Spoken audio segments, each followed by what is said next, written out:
Hey guys, and welcome to another episode of Muscle Up Mondays, where this week is all about the six pack. Don't forget, in our Muscle Up Mondays episodes, we have four main areas. Number one is going to be muscle detail, where we go over the anatomy, the physiology, the origin, insertion of the muscle, how the muscle actually works. Number two is going to be exercise selection, where I tell you my top picks to work that specific muscle group. Number three is going to be common mistakes for that exercise. And number four is going to be the technique and execution of my top exercise picks. Again, this week's episode is all about the six pack. So let's jump right in and get started.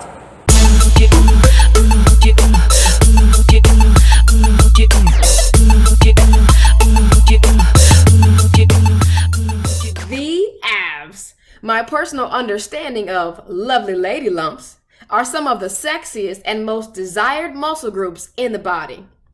Though the superior muscles of the abdominal group also consist of the external obliques and the transverse abdominis, in this video, we'll focus on the famed rectus abdominis, which are commonly referred to as the six-pack. Muscle detail.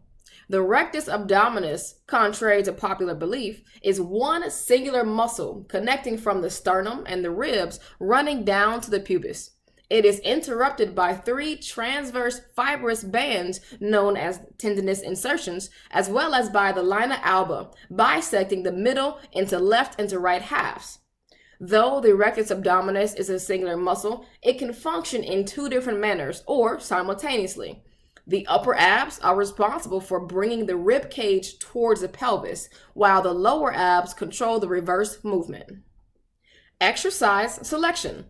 There are literally hundreds of abs exercises, and trying all new variations can keep things fun, new, and exciting. But oftentimes, the best exercises are the most simple, not the sexiest. When targeting the upper abs, movements that bring your ribs and chest towards your lower body, while your lower body is in a fixed position, will stimulate the most muscle fibers and generate the most growth.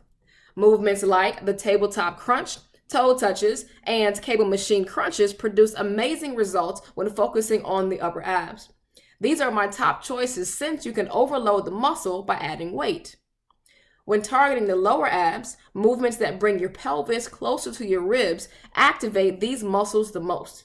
For the lower abs, the hanging leg raise is absolutely king. Exercises that follow suit are the Roman chair leg lifts and leg lifts on your elbows. For the abs as a whole, bicycle crunches, V-ups, and the RKC planks are amazing options to build your core. Technique and execution, starting with the upper abs. For the upper abs, we'll start with the tabletop crunch. Lay on your mat with your lower back pressed firmly into the ground and bring your knees directly above your hips, making a 90-degree angle. With your arms extended at about 45-degree angle, and with the intent focus on contracting, crunch upward and forward, trying your best to bring your shoulders off the ground and your ribs towards your pelvis. If your neck gets fatigued before your abs, gently rest your head in your hands and focus on bringing your back and shoulders as high off the ground as you can. The cues for the toe touch are very similar. In this same position, straighten your legs directly above your hips and crunch upwards, bringing your hands to touch your toes, your heels, or even your shoestrings, whatever your strength and flexibility will allow. Common mistakes. Using momentum by swinging your arms takes away from the muscle action, decreasing the efficiency and power of the movement. Also, bringing your knees and legs closer to your chest decreases the range of motion for your upper body to travel, therefore decreasing the intensity and duration of the contractions during these movements. Cable machine crunches. It took me a few years to get this movement right. It looks simple, but there are tons of ways to jack it up. You can also find loads of videos on the internet showing a wide range of quote-unquote proper technique, each saying something different.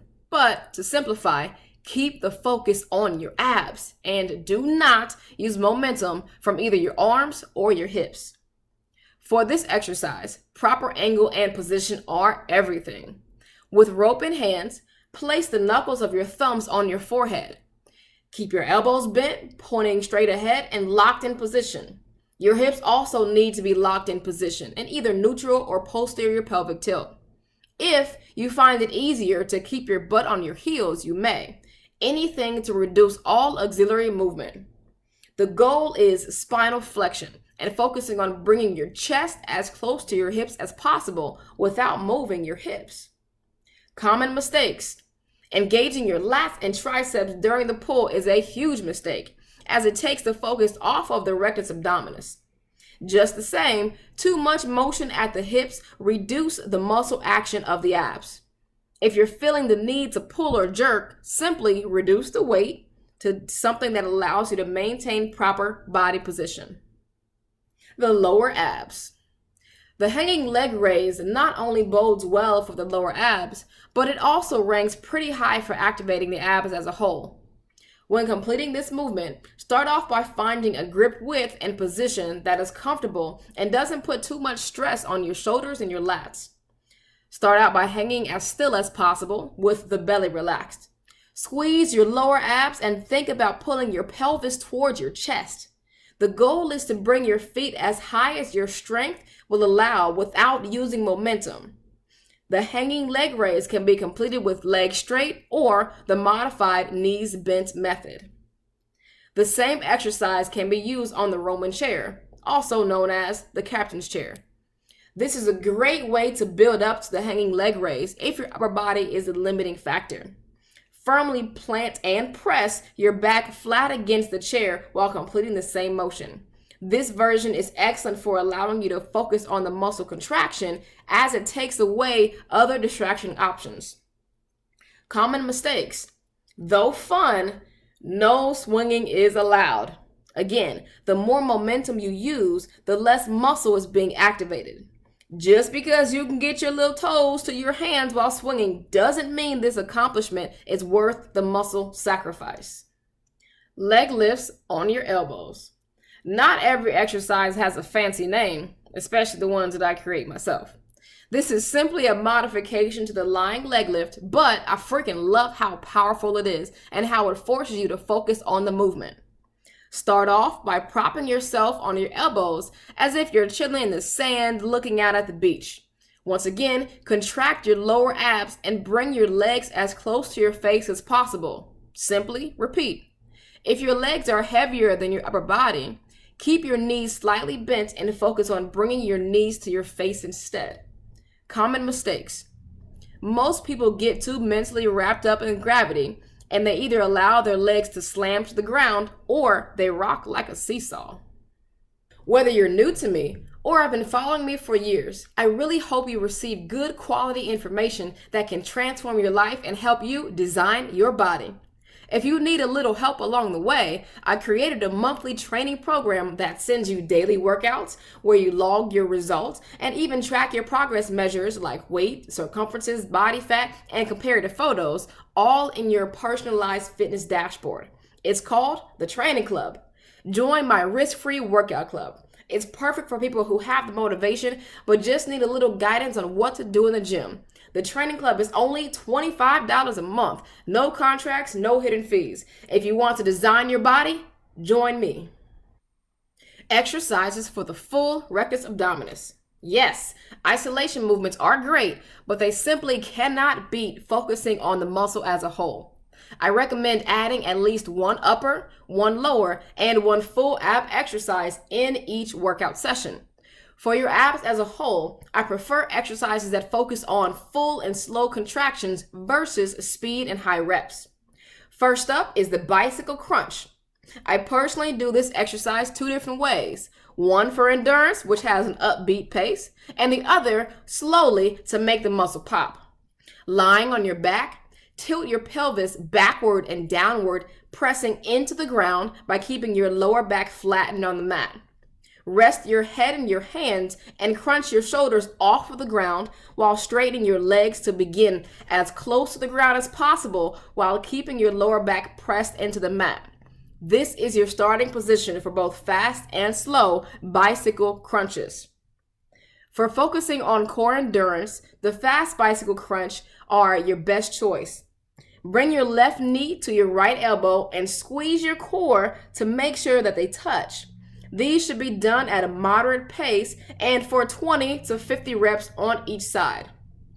If your goal is to make your six-pack really pop, the slow bicycle crunches work well. In your starting position, again, bring your left knee and right elbow to meet and touch, then return to the starting position and repeat on the opposite side. These slow contractions allow muscles to bulge and grow. I recommend about 10 on each side.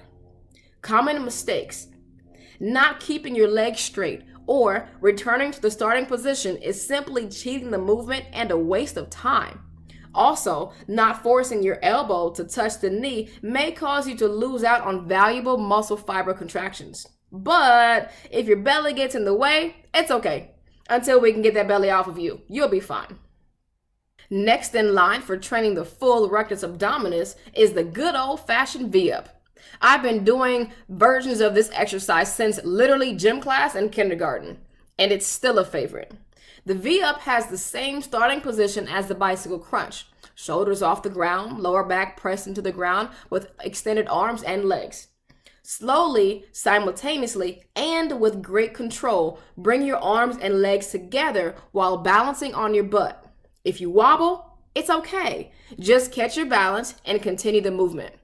Once your upper and lower halves have met perfectly in the center, slowly lower your body back into your starting position. If you need to, you can always rest in between reps. Honestly, 5 to 15 of these bad boys get the job done when you do them with perfect form. Common mistakes: I can't say it enough. Momentum is a killer. Don't just swing or throw yourself upwards, but focus on the full muscle action. Lastly, and the most challenging of the bunch, is the RKC plank. Jumping right in. This is a full body contraction, and you should be tired and out of breath just after a few seconds. Start off laying face down or prone with your elbows planted into the ground directly below your shoulders. Curl up on your toes, flex your calves and your quads, bringing your knees off the ground. Lift your hips, squeeze your glutes, squeeze the core, the shoulders, the chest, and even the arms. While squeezing everything, focus on actively pulling your elbows towards your toes and your toes towards your elbows. Squeeze and try to breathe. Common mistakes: simply not firing every muscle in your body, as well as not consciously trying to pull those elbows towards those feet and vice versa. Thanks so much for hanging out with me, guys, in this week's episode of Muscle Up Mondays, which was all about the abs and the six-pack. Now, don't forget, I've got a $25 a month training club that I want to see you in. If all you need is a little bit of help and a little bit of motivation and knowing what to do in the gym, I've got your back. Always design your body.